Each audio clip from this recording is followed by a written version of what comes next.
Nabi nak penangkan pukan Nabi ana ibnu Zahibain. Lonyo adalah anak daripada dua orang dalam muka bumonyo yang disembelihkan. Kiban maksudnya?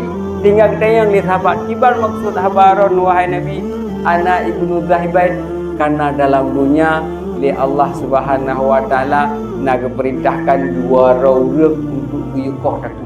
Yang pertama adalah anak daripada Nabi Ibrahim. Nabi Ibrahim nak pernah diperintahkan oleh Allah Subhanahu wa taala buyukoh kedua daripada Nabi Ismail. Yang Ismailnya anak daripada Nabi Ibrahim. Yang kira daripada dua orang, yang dua orang tersebut adalah orang yang diyukohkan oleh Allah Subhanahu wa taala. Yang tiraduk tersebut adalah ayah